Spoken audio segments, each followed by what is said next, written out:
Top quality और consistent performance के लिए सिर्फ सिल्वर पंप्स। टॉप क्वालिटी और कंसिस्टेंट परफॉर्मेंस के लिए सिर्फ सिल्वर पंप्स, नाम याद रखना। 15 ऑगस्टला चिकन मटन बंदी विरुद्ध आता विरोधक आक्रमक झालेले आहेत। आदित्य ठाकरे यांनी टीका केली। आपल्यासोबत प्रवीण दरेकर आपण त्यांच्याशी बातचीत करणार आहोत। काय खायचं आणि कोणत्या रंगाचे कपडे घालायचे हे सुद्धा आता सत्ताधारी ठरवणार का, असा सवाल आदित्य ठाकरे विचारतात। नाही, मला वाटतं पहिला आदित्य ठाकरेने आरशात पाहावं। उद्धव ठाकरे साहेब मुख्यमंत्री असताना सुद्धा अशा प्रकारचे त्या ठिकाणी निर्णय झालेले आहेत। त्याच्यामुळं आपल्या काळात झालेल्या निर्णयांची त्यांनी जरा उजळणी करावी, मग ते अशा प्रकारच्या गोष्टी बोलण्याचं धाडस करणार नाहीत। नक्कीच आज निर्धार सभेचं आयोजन करण्यात आलं होतं। जनसुरक्षा बिल जे पास झालेलं आहे त्याच्या विरोधात निर्धार सभेचं आयोजन करण्यात आलं। यामध्ये शरद पवार होते, हर्षवर्धन सपकाळ होते, उद्धव ठाकरे सुद्धा होते आणि या तिघांनी मिळून बरीच टीका टिप्पणी सरकारवर केलेली आहे। शरद पवार म्हणतात की जागा दाखवण्याची गरज आहे आणि मूलभूत अधिकारांवर गदा आणण्याचं काम करत आहे भाजप।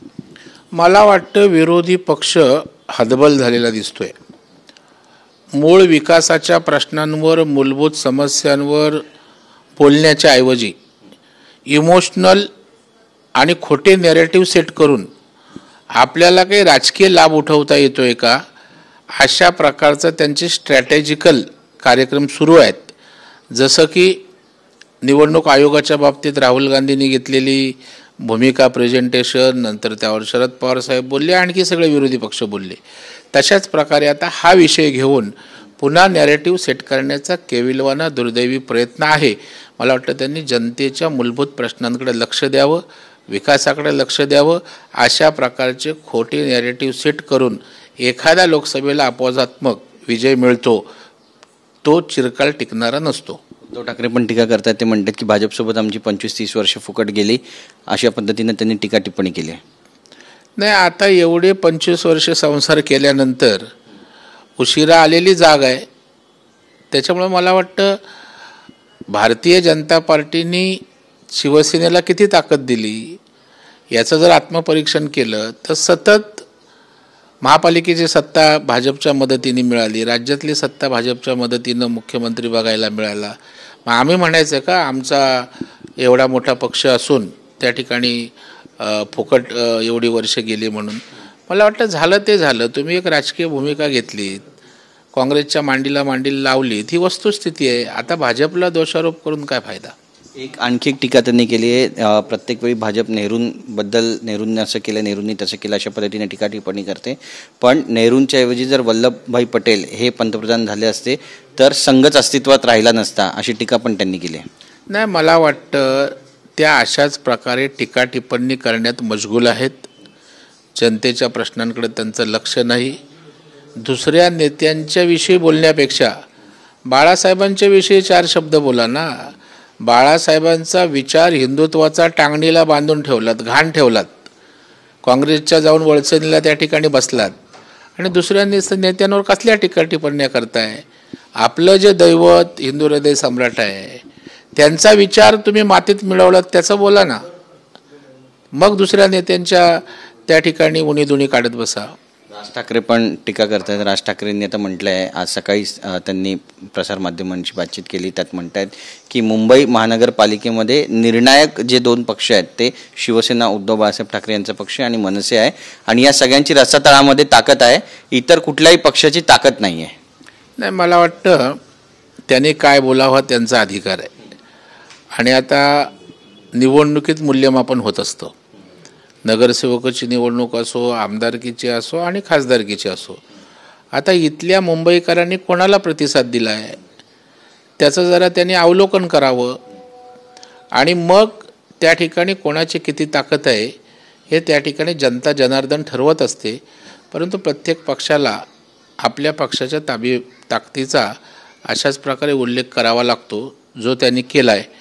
परंतु भारतीय जनता पार्टी हाच मुंबईत सर्वाधिक मोठा पक्ष आहे, ज्याचे आमदार, खासदार, नगरसेवक किंवा झालेलं मतदान सर्वात जास्त आहे आणि आम्ही महायुती म्हणून आज मुंबईमध्ये निश्चितच सगळ्यात मोठी युती आहे। पण कुठेतरी संकेत देतात ते एकत्र दोन्ही भाऊ निवडणूक लढवतील याचे? नाही, आता शेवटी तो 2 भावांचा प्रश्न आहे, 2 पक्षाचा प्रश्न आहे। त्यामुळे त्याने काय करावं त्यांचा विषय आहे. निवडणूक एकत्र लढतील लढणारी नाहीत, येणाऱ्या काळात याविषयी स्पष्टता येईल. ठाकरेंची शिवसेना आणि मनसे यांची बेस्टमध्ये पतपेढी होती. यांना तर सहकार विभागाकडून नोटीस धाडण्यात आलेली आहे आणि चौकशी सुरू आहे. भविष्यात निवडणुकासुद्धा आहेत पुढच्या आठवड्यामध्येच पॅनलच्या. कशा पद्धतीनं पाहता एकंदरीत? मला वाटतं बेस्ट कामगार हा मुंबईचा कणा आहे. जसा गिरणी कामगार हे मुंबईचं वैभव आहे, मुंबईच्या जडणघडणीत मोठं योगदान त्यांचं आहे, तसंच बेस्ट कामगार हा BSTच्या माध्यमातून मुंबईकरांना अविरत संकटात चांगल्या वाईट काळात त्या ठिकाणी सेवा देत असतो. अगदी कोविडच्या काळात सर्व ठप्प होतं, पण BST सेवा देत होती आणि त्याच्यामुळे BSTच्या दृष्टीनं अत्यंत महत्त्वाची कामगारांच्या दृष्टीनं निवडणूक आहे. आणि या निवडणुकीमध्ये 25 वर्ष बेस्ट कामगार सेनेची सत्ता त्या ठिकाणी आहे, परंतु कुठल्याही प्रकारचं सभासदाच्या कामगाराच्या आयुष्यात काही चांगलं याने घडवू शकले नाहीत आणि त्यामुळं प्रस्थापितांच्या विरोधात आज बेस्ट कामगारांमध्ये एक नकारात्मक अशी लाट निर्माण झालेली आहे. आणि आता त्यांचे विषय बाहेर येत आहेत. काही चौकशा त्यांच्या सभासदांनी त्या ठिकाणी मागितल्या होत्या की ज्या 2-2 कोटीच्या जागा 6-6, 8-8 कोटीला घेतल्यात. पैसे कोणाचे? कामगारांचे. पैसे कोणाचे? पतपेढीचे. कार्यालयाच्या जागा 2-3 कोटीच्या त्या 7-8 कोटीला घेतल्यात. शेवटी बिचारा बेस्ट कामगार त्या ठिकाणी घाम गाळत असतो आणि त्याच्या घामाच्या पैशाच्या ज्यावर तुम्ही मजा करणार, तुम्ही भ्रष्टाचार करणार, हे कदापि त्या ठिकाणी आता बेस्ट कामगार सहन करायला तयार नाही. आणि त्यांनी सरकारकडे मागणी केली आणि सहकार खात्यानं यांच्या भ्रष्टाचाराची चौकशी त्या ठिकाणी लावल्याचं समजतं आणि त्यातनं निश्चितपणे दोषींवर कठोर कारवाई होईल. कदाचित ते तुरुंगातही जातील. अनिल पवार आहेत, त्यांची आता ईडीकडून चौकशी सुरू आहे. त्यांना 4 दिवसांची कोठडी सुनावण्यात आली, पण त्यांचे वकील म्हणतात की दादा भुसे यांचे ते भाचे जावई आहेत, त्यामुळे जाणीवपूर्वक त्यांची बदनामी करण्यात आली. नाही, मला आता या विषयात माहीत नाही. शेवटी ईडी एक स्वायत्त संस्था आहे, ते त्यांच्या पद्धतीनं तपास यंत्रणा राबवत असतात. खरं खोटं हे त्यांना माहीत. तर जी गोष्ट मला माहीत नाही त्याच्यावर भाष्य करणं योग्य नाही.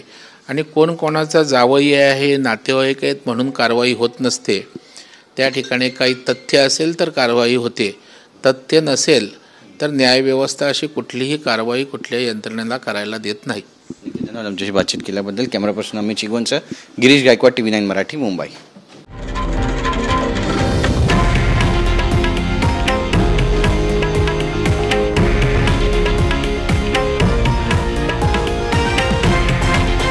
हे आहे देशातील नंबर 1 न्यूज नेटवर्क आणि आपण पाहत आहात TV9 मराठी, एकमेव.